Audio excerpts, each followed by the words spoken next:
कोहिनूर यानी कि रोशनी का पर्वत। कोहिनूर के बारे में एक बात बहुत ही फेमस है कि ना तो कभी इसे खरीदा गया, ना कभी इसे बेचा गया। इसे या तो पाया गया है, या तो छीना गया है, या तो तोहफे में दिया गया है, या तो इसके लिए लड़ाइयाँ हुई हैं। लेकिन एक बात इस हीरे के साथ हमेशा से जुड़ी रही है, एक श्राप। कोहिनूर के बारे में कहा गया है, He who owns this diamond will own the world, but with all its misfortunes. Only women and God will wear it with impunity. मतलब कि जो आदमी इस हीरे को ओन करेगा, इस हीरे को अपनी मुट्ठी में रखेगा, वो पूरी दुनिया को मुट्ठी में रखेगा। लेकिन साथ साथ इस पूरी दुनिया की मिसफॉर्च्यून्स, इस पूरे दुनिया का दुर्भाग्य उसके साथ जुड़ा हुआ रहेगा। सिर्फ औरतें और भगवान ही बिना किसी अभिशाप के इस हीरे को पहन सकता है।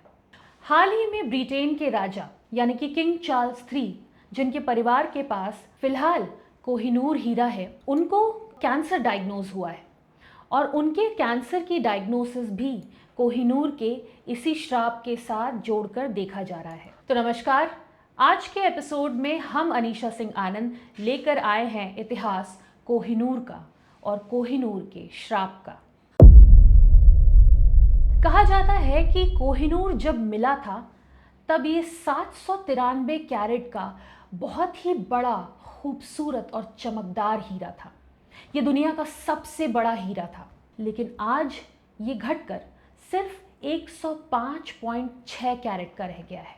इतिहासकार बताते हैं कि कोहिनूर की खोज सबसे पहले आंध्र प्रदेश के गुंटूर जिले के गोलकोंडा के खदानों की खुदाई के दौरान हुई थी। कोहिनूर को सबसे पहले किसने देखा, किसने उसे खदान से बाहर निकाला, इन सारी बातों का कोई प्रमाण नहीं है।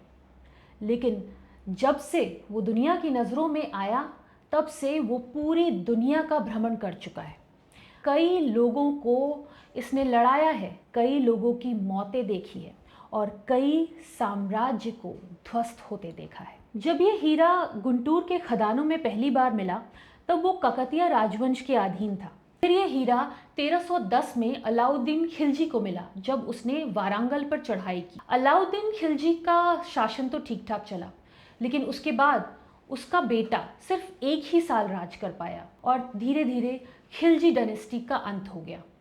उसके बाद ये हीरा तुगलकों के पास गया और लोदियों के पास भी गया, लेकिन ये दोनों साम्राज्य भी बहुत समय तक नहीं टिक पाए। उसके बाद आया मुगलों का शासन। फिर 1526 में बाबर ने इब्राहिम लोदी को हराया और इस हीरे को हासिल किया, लेकिन शायद तब तक मुगलों को इस हीरे के साथ जुड़े इस अभिशाप के बारे में पता चल गया था। इसलिए उन्होंने कोहिनूर को मानो किसी ताले में बंद करके कहीं दुनिया की नज़र से छिपा दिया। और ये कोहिनूर तब तक दुनिया की नज़र से दूर रहा जब तक शाहजहां, जो कि पुरानी बेशकीमती चीज़ों का दीवाना हुआ करता था, वो गद्दी पर नहीं बैठा। उसने कोहिनूर को अपने पीकॉक थ्रोन में जड़वाने का फैसला किया। उसके लिए उसने कोहिनूर को कटवाया, तराशा, जिसके कारण कोहिनूर का आकार थोड़ा छोटा हो गया, लेकिन उसके बाद उसकी चमक बेशुमार हो गई। लेकिन सभी जानते हैं उसके बाद शाहजहां के साथ क्या हुआ। शाहजहां ने अपना बेशकीमती हीरा खो दिया, यानी कि उसकी पत्नी की मौत हो गई, मुमताज़, जिससे वो बेइंतहा प्यार करता था। उसके बाद शाहजहां को उसके ही बेटे ने उसके ही महल में नज़रबंद कर दिया था और वो वहीं पर कैद रहा जब तक उसकी मौत नहीं हो गई।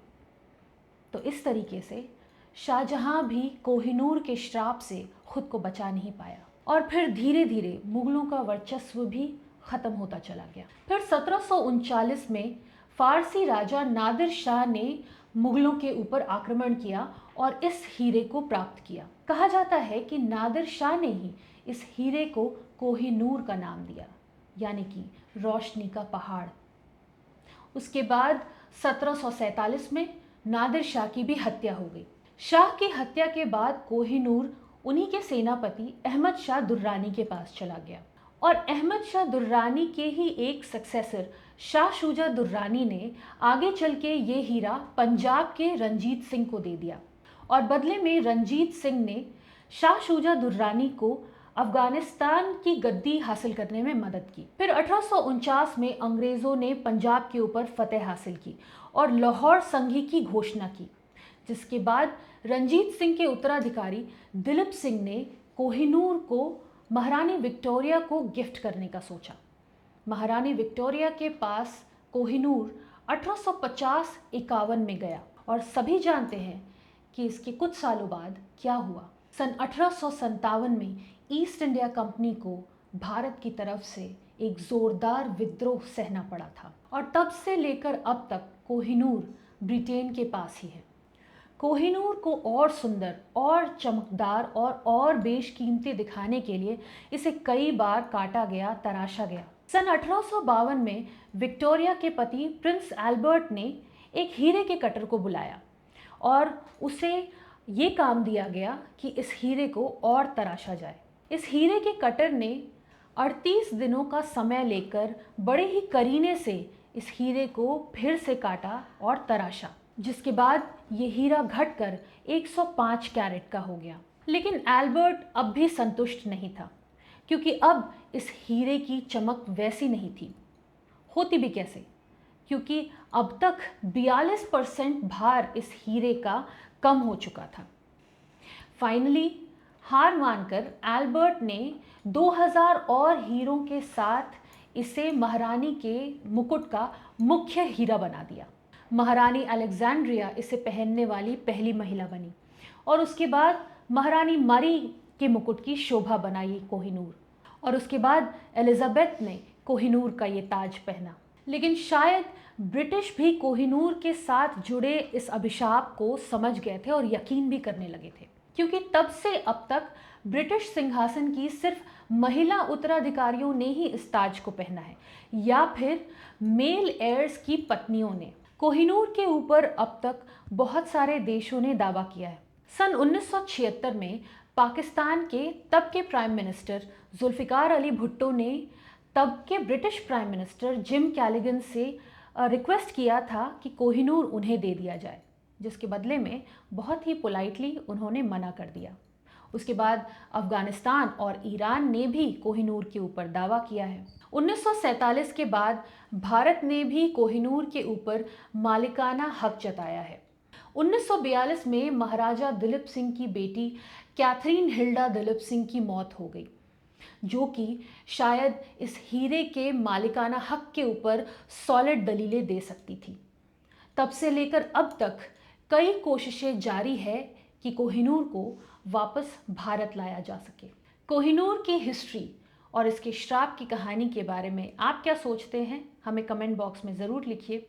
अगर आपको हमारा कंटेंट अच्छा लगता हो तो प्लीज़ अपने फ्रेंड्स और फैमिलीज़ में शेयर कीजिए, और अगर आपने अब तक हमारा चैनल सब्सक्राइब नहीं किया है तो प्लीज़ क्रेडेंस स्टूडियो को सब्सक्राइब कीजिए और बेल आइकन को भी प्रेस कीजिए, ताकि हमारा लेटेस्ट नोटिफिकेशन आपसे कभी भी मिस ना हो। मिलेंगे फिर एक नए एपिसोड में एक नई कहानी के साथ। तब तक अपना ख्याल रखिए। Thank you so much.